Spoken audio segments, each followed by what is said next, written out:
Asyhadu an la ilaha illallah wahdahu la syarikalah rabbul alamin. Wa asyhadu anna Muhammadan abduhu wa rasuluh asrofal anbiya'i wal mursalin. Sayyidina Muhammadin wa ala alihi wa sahbihi ajmain. Subhanaka la ilma lana illa ma 'allamtana innaka antal alimul hakim. Subhanakallahumma rabbana wa bihamdika asyhadu an la ilaha illa anta astaghfiruka wa atubu ilaik. Astaghfirullahaladzim, astaghfirullahaladzim, astaghfirullahaladzim, allazi la ilaha illa huwal hayyul qayyum wa atubu ilaik min jami'il ma'asi wa dzunub. La haula wa la quwata illa billahil aliyyil azim. Hari ini kita akan bicara jalan pulang percikan cahaya ilahi.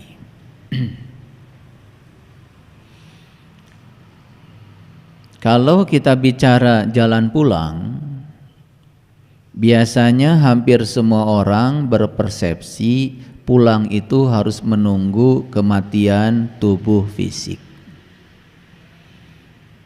Padahal pulang itu sekarang. Sebelum tubuh fisik ini mati, kita harus sudah bisa pulang. Pulang ke mana? Pulang ke jati diri kita yang asli. Oleh karena itu, kalau berbicara jalan pulang itu ditandai dengan matinya tubuh fisik, tentu saja kita tidak akan bisa tahu siapa yang sudah pulang, siapa yang belum. Oleh karena itu, sebelum saya mengkaji judul yang sangat penting ini, saya akan menjelaskan tanda-tanda orang yang sudah pulang walaupun dia masih ada jumeneng dalam kehidupan yang sekarang. Tubuh fisiknya masih sehat, tapi dia sudah pulang. Ciri orang yang sudah pulang, yang pertama, ada perasaan dalam dirinya seakan-akan dia terlahir kembali. Jadi para sahabat yang dalam perjalanan kehidupan sekarang ini, dalam proses belajar, ada dalam diri kita satu perasaan seakan-akan kita ini terlahir kembali di kehidupan yang sekarang. Itu tanda sebetulnya kita ini sudah pulang.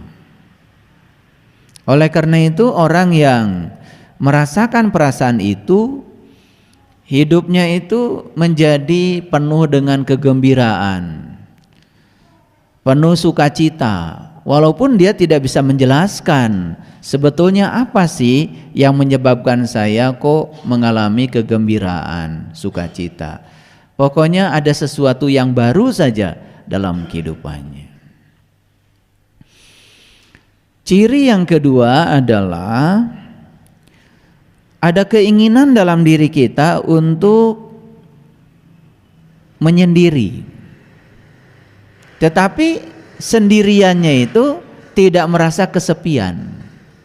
Cuman ingin mengasingkan diri saja dari komunitas lama, karena dia merasa berada dengan komunitas yang lama itu tidak memberikan kontribusi apapun untuk kedamaian dirinya.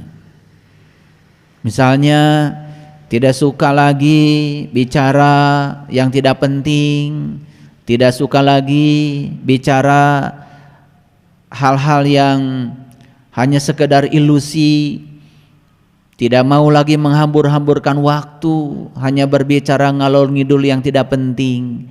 Lalu dia mengambil posisi, udahlah saya mau menyendiri saja. Tapi menyendiri tidak merasa sendirian. Menyendiri tidak merasa kesepian karena sudah lahir kembali, sudah memiliki energi baru, sudah memiliki kesadaran yang baru. Ciri yang ketiga, sudah tidak tertarik lagi kepada hal-hal yang dangkal, sudah tidak tertarik lagi pada hal-hal yang palsu. Nah, ini yang akan kita kaji sekarang. Kemudian ciri yang keempat adalah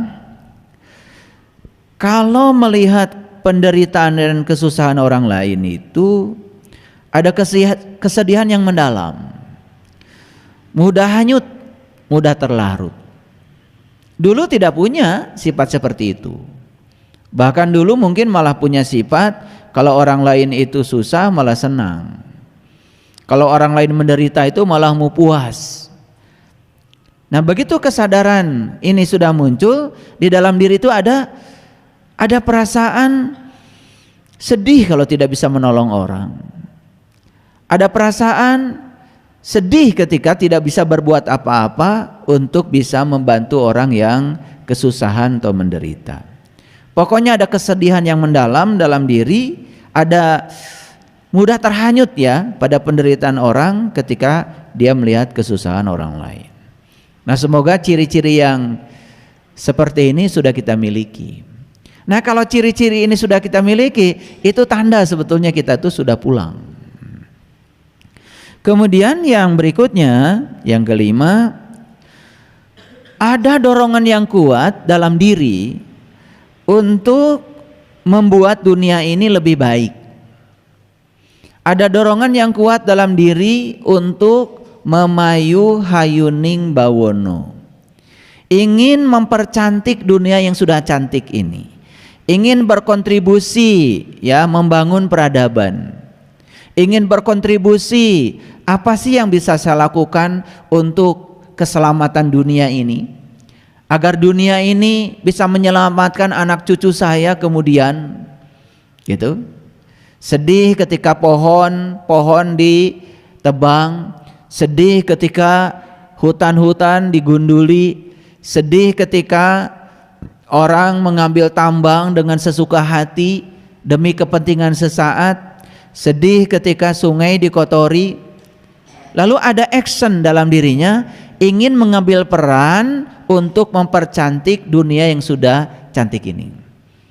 Kalau itu sudah ada dalam diri kita, ciri itu sudah keren, itu sudah keren ya. Kemudian ya tanda yang berikutnya, yang keenam, ada keinginan besar untuk menemukan dan memahami makna hidup. Ada keinginan besar untuk menemukan dan memahami makna kehidupan. Ada keinginan yang besar untuk belajar mengungkap rahasia kehidupan, termasuk belajar rahasia semesta, terutama belajar untuk mengungkap rahasia diri. Nah, ada keinginan untuk mengungkap rahasia itu sudah tanda sebetulnya kita sudah pulang. Kemudian ciri yang berikutnya adalah hypersensitif. Hypersensitif itu maksudnya sensitivitasnya itu hyper, tidak biasa-biasa saja. Jadi penciuman, pendengaran, penglihatan, perabaan, pengecap ya, itu memiliki sensitivitas yang tinggi. Itu juga merupakan ciri ya bahwa dia sudah pulang. Lalu ciri yang kedelapan, kreativitas dan inspirasinya terus meningkat. Nah, karena apa? Kreativitas dan inspirasi itu adanya di kesadaran.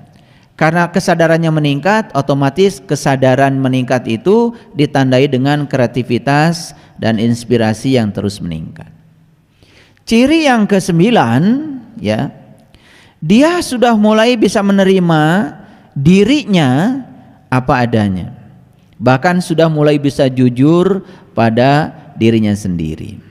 Banyak sekali ya, saya setiap hari bertemu dengan orang, berinteraksi ya. Apalagi ketika saya membantu mereka untuk membacakan data karma mereka, saya senang sekali ya ketika mereka itu terbuka, jujur pada dirinya sendiri. Karena sekalipun saya bilang kamu nggak jujur pada saya, kan saya sudah tahu. Jadi terus mau apa lagi ya selain jujur? Sebetulnya jujur pada diri sendiri ini membuka ruang baru untuk datangnya hal-hal baru yang positif. Kemudian ciri yang ke-10 ya, intuisi tajam. Keinginan untuk mengenal diri sendiri juga semakin besar. Nah, saya sudah menjelaskan berulang kali bahwa dari 5 tubuh kita itu ada bagian dari tubuh kita namanya intuitive body. Itu adalah tubuh intuisi. Nah, tubuhnya itu, tubuh intuisinya mulai hidup. Nah, kenapa tubuh intuisinya hidup? Karena tubuh spiritnya sudah hidup. Nah, ketika dia merasakan dia seakan-akan sudah terlahir kembali ya ke alam dunia ini, mengalami kelahiran yang kedua, tentu saja itu akan membuat kehidupan dia menjadi penuh dengan kebaruan. Ciri yang ke-11 ya, semakin banyak terjadi dalam kehidupannya dalam tanda kutip kebetulan. Semakin banyak dalam kehidupannya dalam tanda kutip sinkronitas. Maksudnya apa? Maksudnya begini. Hari ini butuh hari panas. Tidak minta, tidak apa. Hari panas. Jadi itu yang dimaksud, makanya tanda kutip, kebetulannya tanda kutip. Hari ini perlu hujan karena habis menanam pohon. Nggak minta, nggak apa. Hujan. Itu maksudnya. Jadi sinkronitas tuh begitu, ya. Jadi seakan-akan tuh kebetulan, dan kebetulannya nanti tambah banyak itu. Nah, itulah ya, kegratisan semesta itu mulai mengalir. Bahkan banyak sekali kita mendapatkan sesuatu dalam hidup tanpa upaya yang keras. Nah, itu jalan hidup yang luar biasa, itu sangat menakjubkan. Jadi akan semakin banyak itu yang namanya kebetulan-kebetulan itu. Hati-hati ya, dalam hidup tidak ada yang kebetulan. Tentu saja tanda kutip yang disebut dengan kebetulan ini datang karena karma baik kita. Datang karena kesadaran kita sudah meningkat.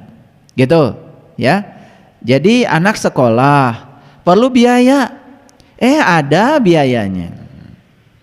Gitu, ya. Mau piknik, ya, ada acara wisata. Ingin sekali. Padahal pada saat daftar belum punya uangnya. Hari H-nya di deadline dari panitia ada duitnya. Gitu. Nah, ini kebetulan-kebetulannya akan banyak. Tapi kebetulan yang bukan kebetulan. Sekali lagi, kebetulan yang bukan kebetulan. Gitu. Ya. Saya juga hari ini mengalami kebetulan. Jadi tadi pagi waktu sarapan, ya, yang kerja di rumah bilang, karena istri saya nggak ada, sedang nengok anak saya di Bogor.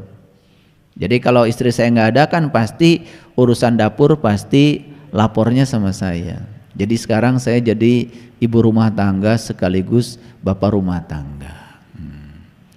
Jadi air habis lapornya ke saya, ya.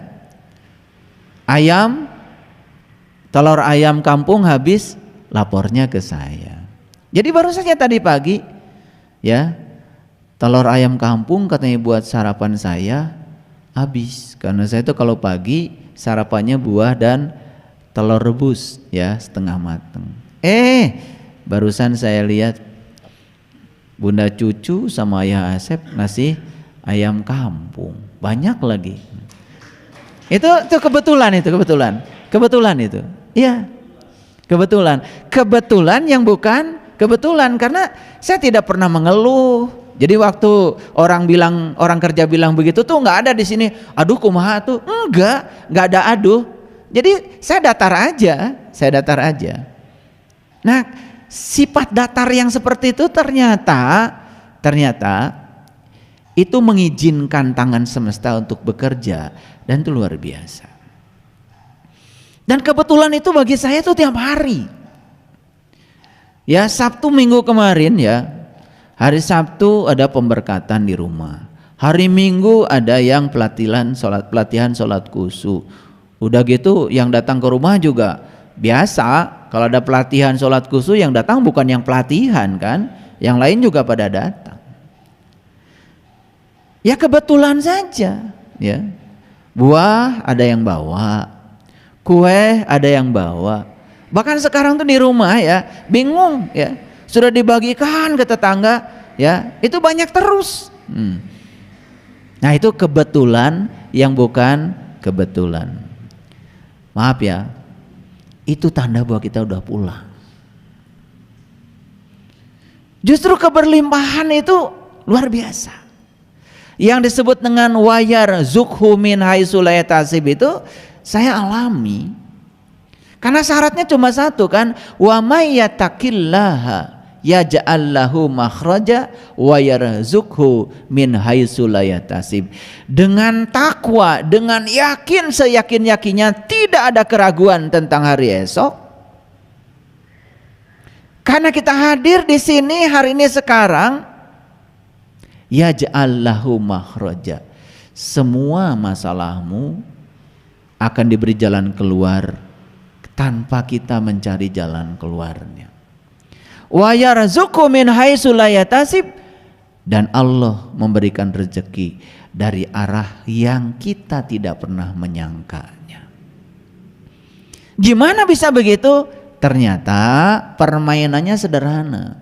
Kalau kita melakukan kebaikan, jangan berharap orang yang dibaiki sama kita membalas kebaikan kita. Karena begitu kita berharap, berarti kita sedang mengarahkan harapan kita kepada yang kita harapkan. Justru bebaskan saja pikiran tentang itu, baru kita akan mendapatkan rezeki dari arah yang tidak disangka. Kan gak disangka, kalau hari ini saya dapat beras, tidak disangka hari ini saya dapat telur, tidak disangka tidak ada pikiran tentang itu kok. Karena tidak disangka datang. Nah kalau disangka akan datang yang kita sangka. Jadi sangkaan kita pada saat kita melakukan kebaikan itu yang membatasi rezeki kita. Ulangi ya supaya ngerti ya. Sangkaan kita saat kita melakukan kebaikan itu yang membatasi rezeki kita. Contoh, saya berbuat baik sama si A, ngasih oleh-oleh. Semoga kalau dia juga punya rezeki ngasih oleh-oleh sama saya, ya dapat oleh-oleh sebatas yang disangka. Jadi pikiran kita, sangkaan kita telah membatasi yang akan datang kepada kita. Nah, inginkah sekarang kita mendapatkan keberlimpahan tanpa batas? Ilmunya sederhana. Setiap berbuat kebaikan, jangan menyangka bahwa kita akan mendapatkan kebaikan yang sama dari orang yang dibaiki oleh kita. Nah itu yang disebut dengan nol, itu yang disebut dengan kosong. Kebaikannya satu, karena pembaginya nol, dapatnya tak terhingga. Kebaikannya dua, karena sudah nol, dua dibagi nol tak berhingga juga. Berapapun angka dibagi 0 selalu tak berhingga. Kebaikannya 3, 0. 3 dibagi 0 tak berhingga. Kebaikannya 4, pembaginya 0 tak berhingga. Jadi setiap kebaikan kalau pembaginya 0 maka hasilnya tak berhingga. Coba sekarang 1 dibagi 1 sabaraha. 1. Berbuat kebaikannya 1. Pengen 1, ya 1 dibagi 1 dapatnya ya 1. Kebaikannya 1, keinginannya 2. Coba 1 dibagi 2 berapa? Setengah. Lebih kecil lagi. Kebaikannya 1, keinginannya 100. 1 bagi 100 berapa? 1/100, 0,01.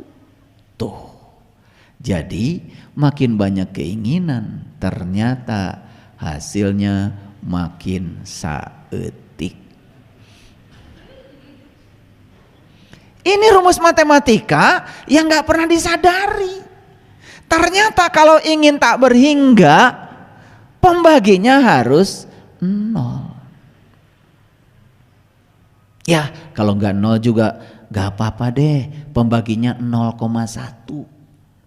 Karena 1 dibagi 0,1 masih ada muatan, tapi sedikit muatannya. Berarti 0,1 deh. 1 dibagi 0,1 10. Kan dulu pernah belajar ya, 1 dibagi 0,1, 0,1 itu 1/10. Kalau angka dibagi harus dibalik pembaginya. Jadi 1 dibagi 1/10 berarti 1 kali 10/1, 10. Nah 1 dibagi 0,01, 100. Masih berbilang dong kalau 100, tapi kalau 1 dibagi 0 tak terhingga. Nah anehnya kita itu ingin dapatnya tak terhingga, tetapi pembaginya 1, 2, 3, 1000. 1 dibagi 1000 0,0001. Luar biasa kecilnya. Makanya kalau di matematika itu ada 2 tak berhingga itu. 1 tak terhingga besarnya, 1 lagi tak terhingga kecilnya. Nah tak terhingga kecilnya dalam bahasa Inggris disebutnya infinitesimal. Infinite itu tak terbatas. Tapi tak terbatas kecilnya, aduh letik pisan. Makanya akibatnya apa? Mohon maaf ya, tasnya sih asli tapi isinya kosong. Daripada tas asli isinya kosong, lebih bagus tasnya asli isinya banyak.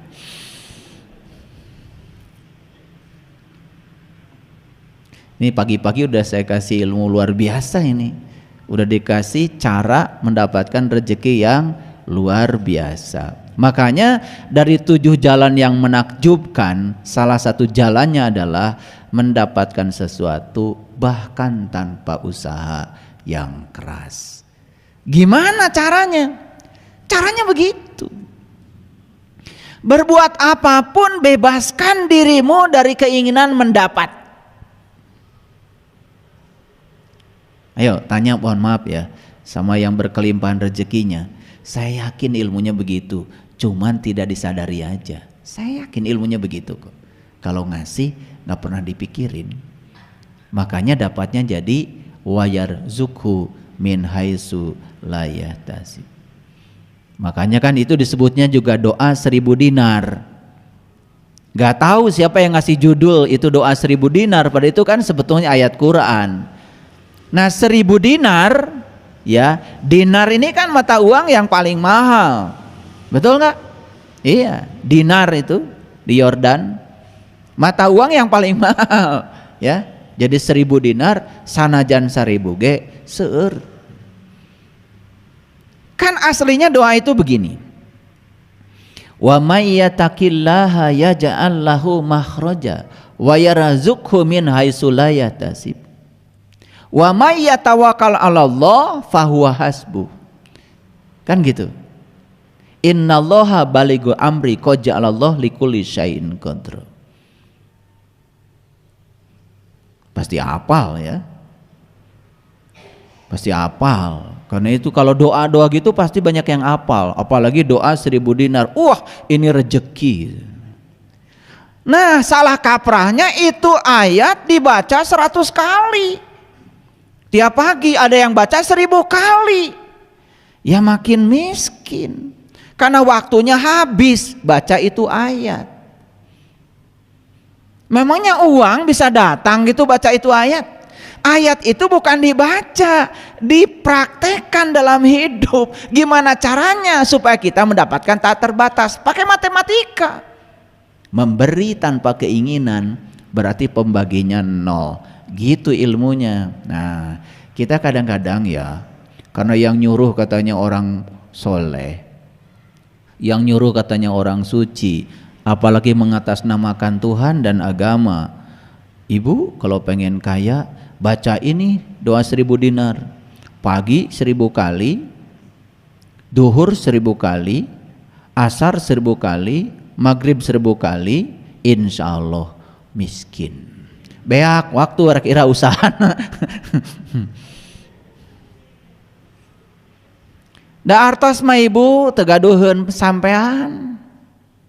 Moal bisa lempang kanu tas. Harus dijemput.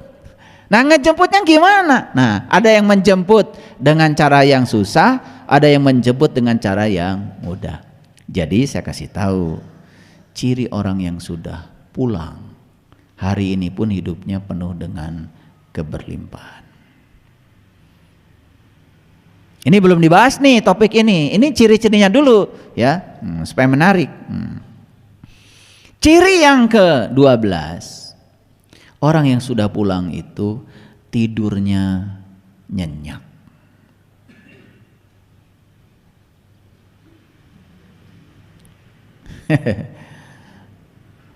Tidur di mimpi dikejar anjing gelo, ketemu kuntilanak.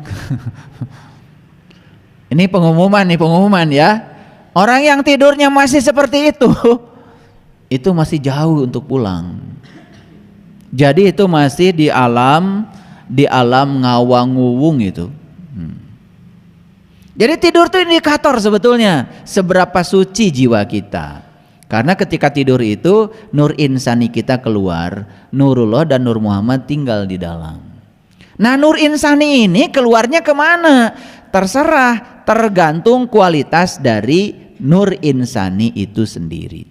Kalau nur insaninya kotor, saat keluar masuk ke alam kotor. Nur insaninya bersih, ya ketemu dengan orang-orang suci, mimpinya ketemu dengan para nabi, para rasul, para wali, dapat ilmu bahkan ketika sedang mimpi. Itu bedanya. Makanya maaf ya, orang yang sudah pulang itu tidurnya saja nyenyak. Dan orang yang tidurnya nyenyak, waktu tidurnya nggak panjang. Jadi kalau ngaji saja dengan saya ngantuk dan ketiduran, itu berarti masih jauh untuk pulang. Iya. Jadi ngaji dengan saya sedang cerita begini, itu sampai ngantuk, apalagi sampai terdengar suara-suara aneh gitu ya, seperti pesawat tempur. Nah, itu udah jelas itu masih jauh untuk pulang. Untuk jauh, tetapi lumayan kan udah datang ke tempat pengajian. 13. Nah, yang 13. Tidak lagi tertarik untuk khawatir secara berlebihan, dan dia selalu bertindak dalam kehidupannya dengan cinta dan welas asih. Loh, kenapa saya bicara begitu? Gini, saya kasih tahu. Karena ada orang tuh yang tidak punya cinta dan welas asih, mau ngasih ongkos saja sama orang lain masih mikir, khawatir kalau saya ngasih saya kekurangan. Tanu seri pang tarikna. Itu namanya ya. Itu namanya masih jauh tacan balik. Orang yang sudah pulang pada jati dirinya, dia itu kalau memberi dengan cinta dan welas asih. Kalau dia memberi dengan cinta dan welas asih, pastikan ya, saya mau bicara sama kalian semuanya.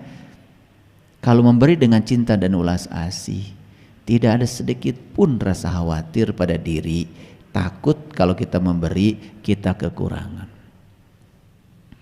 Ya, sebetulnya orang-orang yang susah khawatir kalau memberi itu sebetulnya karena memberinya itu tidak punya cinta, tidak punya welas asih, gitu. Bahkan mau memberi aja banyak gak jadinya. Karena apa? Yang menggoda itu yang tadi tuh rasa khawatir. Sekarang saya kasih tahu, itu rasa khawatir alamatnya di mana? Itu adanya di ego. Apa ego itu? Ego itu adalah pikiran palsu. Itulah diri palsumu. Jadi rasa khawatir itu sebetulnya selalu tentang hari esok. Kalau saya ngasih banyak-banyak, besok saya gimana? Ya Allah. Kalau hari ini lu ngasih banyak, ya besok lebih banyak lagi. Kenapa sih tidak pernah tahu ya pada hukum alam? Kenapa tidak pernah tahu bagaimana alam bekerja? Alam itu bekerja, semakin banyak kau memberi, semakin banyak kau mendapat. Itu sudah diajarkan berulang kali oleh alam. Lihat sungai. Tidak pernah sungai memakan air, meminum air. Bahkan seluruh air digunakan semua untuk kehidupan makhluk. Betul? Lihatlah matahari. Tidak ada sinar yang pulang ke matahari, semua keluar dari matahari, semua keluar, nggak ada yang ke dalam. Dan semua sinarnya diberikan untuk semua makhluk. Lihat pohon, pohon mangga, pohon pisang, semua hasil buahnya pun dipersembahkan buat alam. Nggak ada pohon yang makan buahnya sendiri. Manusia aja. Hanya manusia yang menghasilkan banyak hanya untuk dirinya sendiri, hanya manusia. Tetapi anehnya manusia menganggap dirinya lebih mulia dari pohon. Gak sadar tuh manusia. Bahkan memimpikan tempat istimewa setelah kematian. Teu era gitu. Pohon pisang aja saya tanya, nanti kamu kalau mati mau masuk surga apa neraka? Apa kata pohon pisang? Emang gue pikirin katanya. Jawabnya begitu. Dia persembahkan seluruh pisangnya buat kehidupan, buat semesta. Dia tidak memimpikan tempat istimewa setelah kematian. Hanya manusia yang suka memimpikan tempat istimewa setelah kematian, padahal dia tidak pernah berbuat apa-apa dalam kehidupannya.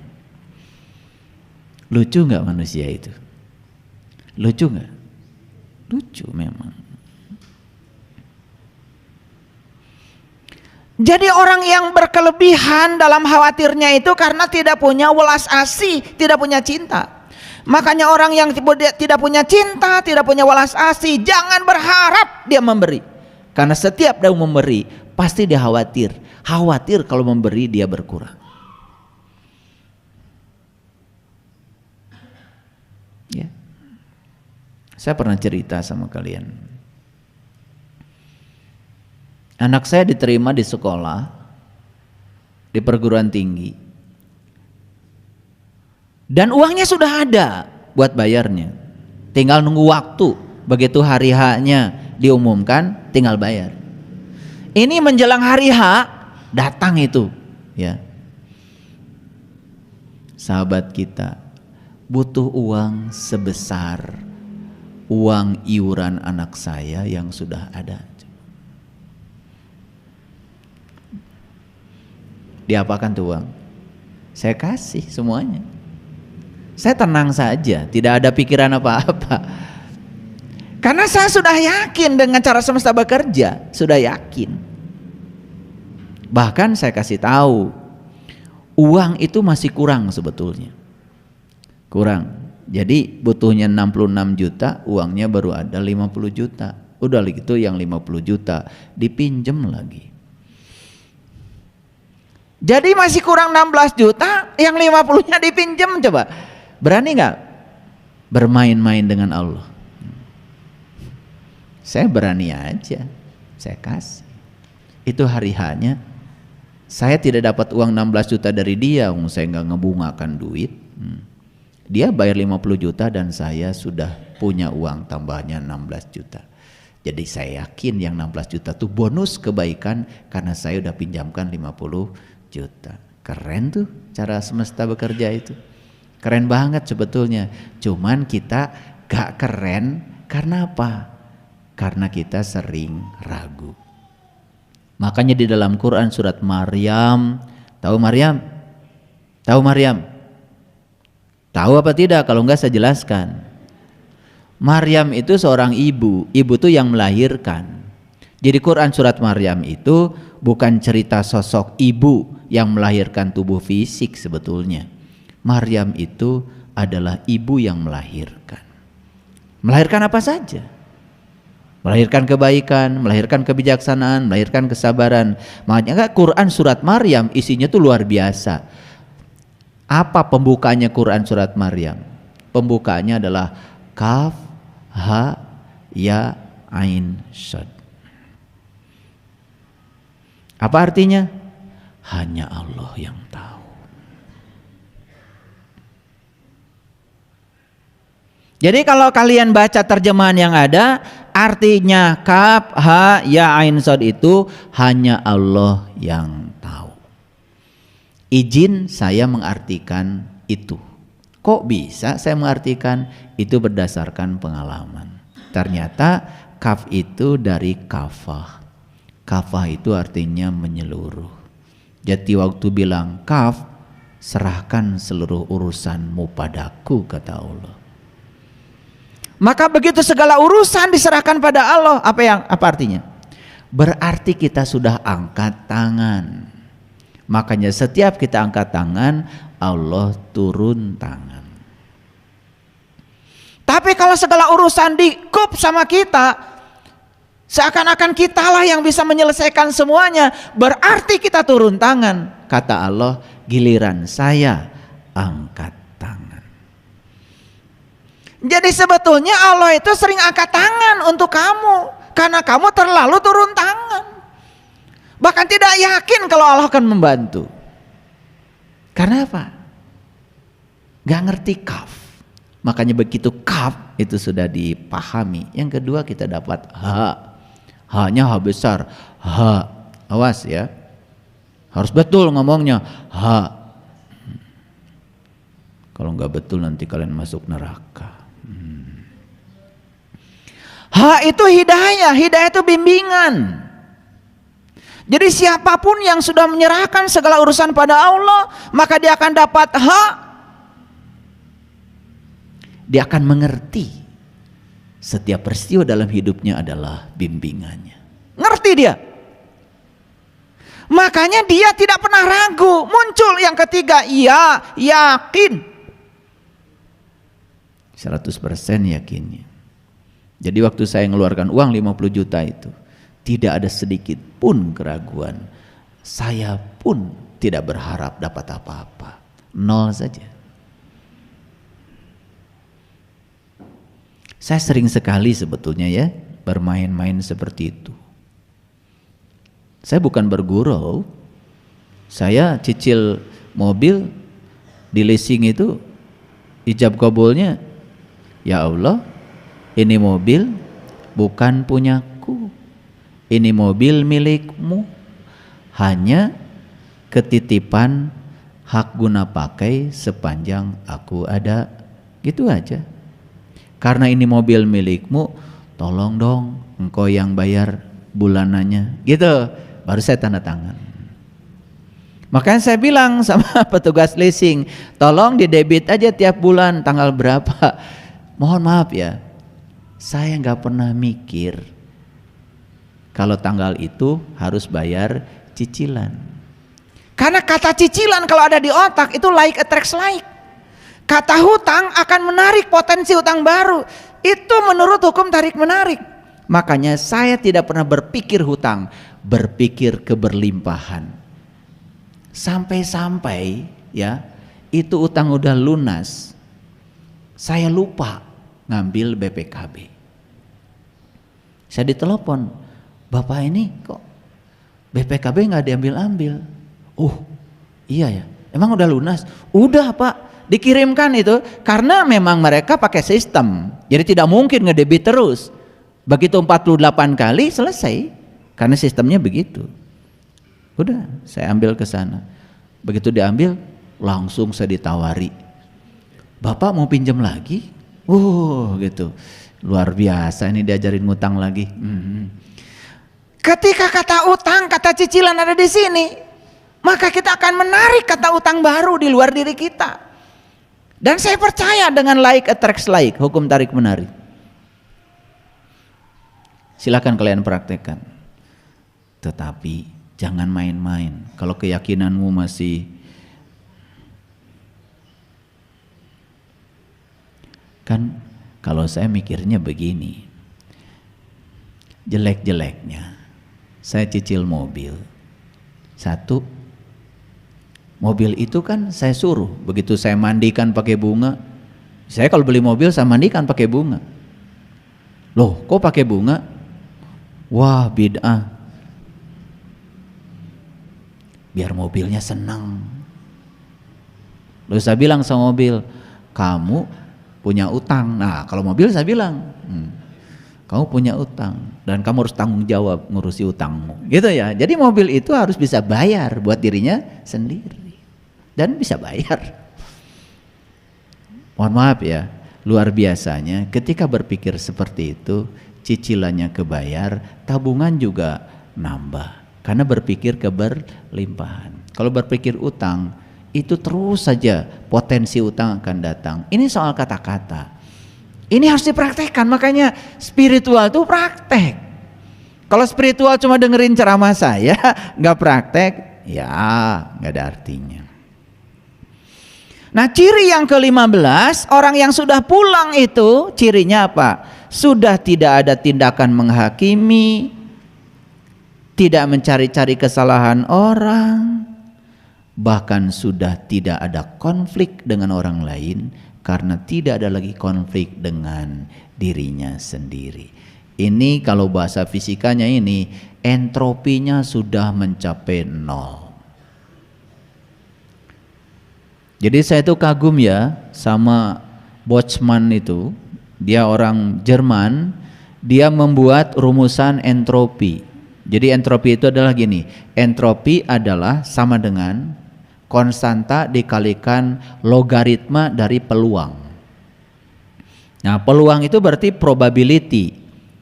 Nah lihat saya, karena duduknya teratur, ini teratur menghadap saya kan semua. Peluang untuk mendapatkan jamaah yang duduknya membelakangi saya itu kecil sekali kalau teratur, karena semua menghadap saya kan, betul nggak? Coba kalau saya izinkan, silakan kalian duduknya bebas, mau menghadap ke utara, ke selatan bebas, peluang untuk mendapati jamaah yang menghadap ke utara ada, menghadap ke timur ada, betul nggak? Makanya peluang itu berhubungan dengan ketidakteraturan. Makin tidak teratur, makin besar peluangnya. Makin teratur, makin kecil peluangnya. Sehingga entropi itu sama dengan konstanta dikalikan logaritma dari peluang. Kalau peluangnya kecil, itu artinya sudah teratur. Sesuatu yang teratur, entropinya 0. Maka yang sudah teratur hidupnya, sudah teratur mentalnya, sudah teratur spiritnya, sudah teratur energinya, sudah teratur fisiknya, entropinya 0. Jadi kalau menurut saya, Quran yang mengatakan la tamutunna illa wa antum muslimun, janganlah kamu mati kecuali entropinya 0. Itu ayat itu sebetulnya maknanya. Janganlah kamu mati kecuali entropinya sudah 0. Kalau entropi sudah 0 berarti sudah teratur. Kalau sudah teratur itu ya sudah. Tidak gampang baperan, tidak gampang sakit hati, tidak gampang marah. Datar aja. Itulah muslim itu. Jadi siapa muslim?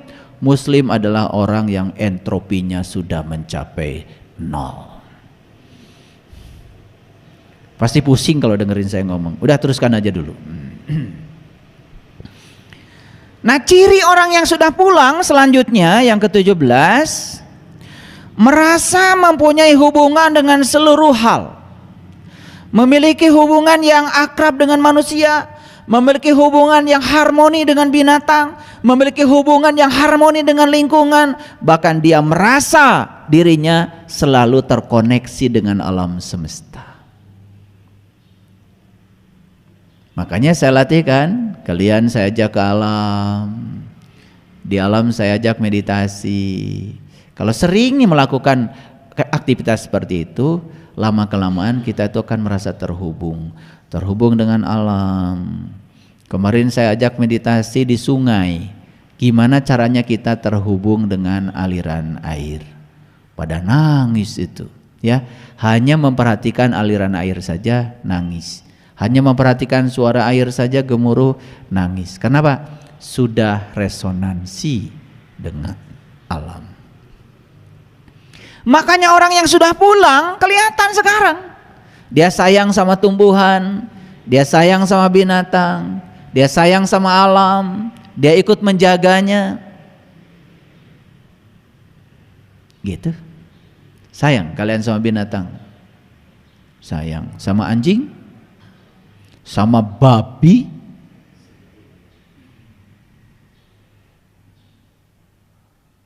Babi itu kan ciptaan Allah. Makhluk bukan?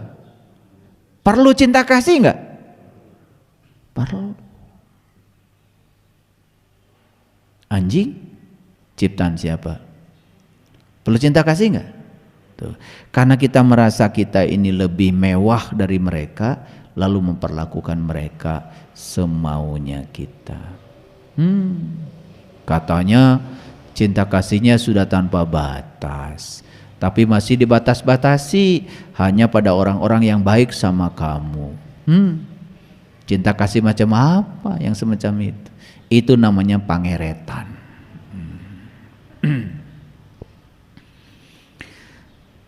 Yang ke-19, ciri orang yang sudah pulang, dia merasa dekat dengan alam. Sangat dekat dengan alam. Kenapa?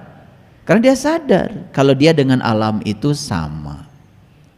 Masih ingat gak waktu saya ajarkan meditasi di sungai, saya bilang air yang mengalir di sungai itu sama sejenis dengan air yang mengalir dalam darahmu. Molekul air yang ada di sungai rumusnya H2O. Molekul air yang ada di darahmu juga H2O. Apa bedanya? Begitu saya bilang begitu, nangis. Karena apa? Selama ini kita menganggap seakan-akan tubuh kita ini lebih mewah daripada air yang di gelas. Padahal bukankah tubuh air yang ada di tubuhmu itu berasal dari gelas? Betul? Ini kalau air ini saya minum sekarang, kan jadi darah saya, jadi daging saya. Untung aja air nggak protes. Kamu merasa mewah, bukankah seluruh air di tubuhmu itu berasal dari aku, air yang di luar dirimu? Kok nggak sadar sih?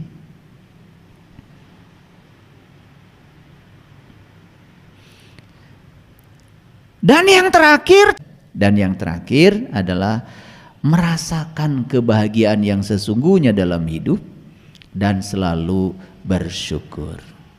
Nah, hati-hati ya. Syukur itu bukan senang ketika mendapatkan yang diinginkan. Syukur itu sudah selesai. Dapat yang diinginkan, dapat yang tidak diinginkan, sudah sama cara menerimanya. Jadi syukur itu bukan senang, syukur bukan bahagia, tapi syukur itu adalah menerima semua apa adanya. Syukur urusannya adalah dengan dirimu sendiri. Syukur tidak ada kaitannya dengan rumah baru. Syukur tidak ada kaitannya dengan naiknya gaji. Syukur tidak ada kaitannya dengan mobil baru. Syukur tidak ada kaitannya dengan segala hal yang datang dalam hidupmu. Syukur tidak ada kaitan dengan itu. Syukur itu artinya terbuka. Terbuka untuk menerima semua apa adanya.